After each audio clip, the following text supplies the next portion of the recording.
Have been worried for a while, Catherine, that growth in the Chinese economy has been slowing down a bit too fast. There are even talks about this hard landing. Well, latest data on manufacturing suggests that things are looking slightly better than previously. Now, this is called PMI data. It's a survey of factory managers. And what we always look for is the number above 50? Because when it is, that means there's growth going on in that sector of the economy. Well, the August figure not only was up on July, as you can see there, it's above that important 50 threshold, and it's in fact the best for 4 months that we've seen. OK, how are markets reacting to that then? Well, you'd expect to see some good news. China's the motor, one of the motors at least, of the world economy. But if you look at the markets, they're all in the red at the moment. In Asia, the Nikkei is actually closed down there in the negative territory as well. Now, what's really happening is that there's other things going on. The major thing is still a sense of uncertainty in terms of what the Federal Reserve in the US is going to do about its huge stimulus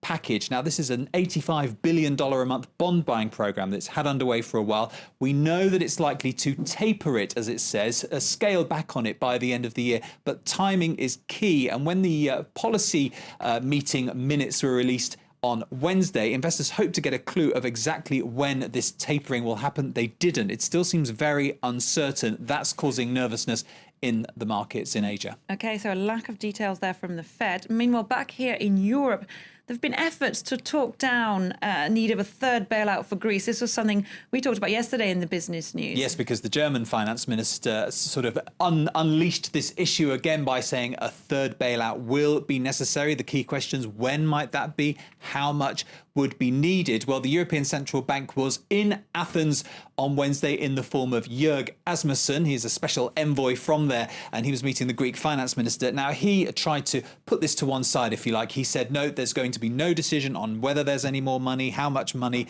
until next year, next spring, when there's a full review of the state of the Greek finances. And the German Chancellor, Angela Merkel, has also been talking about this. She said in a TV interview on German television that it'll be next year before these decisions are made. Of course, she's got an election coming up and doesn't really want Greece to be... She doesn't want that to happen straight away, does she? It's not a vote winner in Germany. It's not a great vote winner at all. But one sector that is doing well in Greece this year is tourism. 17 million visitors are expected to generate about 11 billion euros of revenue this year. And after many spending cuts and tax rises, restaurant owners have been cheered by a rare tax cut. Luke Shrego reports. It's been a record year for Greek tourism, with some 17 million visitors to date. Business owners have more to smile about than a simple bump in the numbers too. Just 3 weeks ago, the government cut the VAT from 23 to 13%, meaning corresponding drops in prices. The government owed us this. We couldn't see the end of the tunnel. Now we've been saved at the 11th hour, like a patient in intensive care. It was certain death before. Now we can pass on the savings and regain our lost customers. It's a change from previous strategies. Hoping to gain 800 million euros in extra taxes, the government put the VAT up 3 times since 2010. The move failed. Widespread fraud led to just 160 million falling into the government's hands. Unions blamed an untenable financial situation. It wasn't just a raise in the VAT. Electricity also went up by 40%, petrol by 70%, and gas rose by 20%.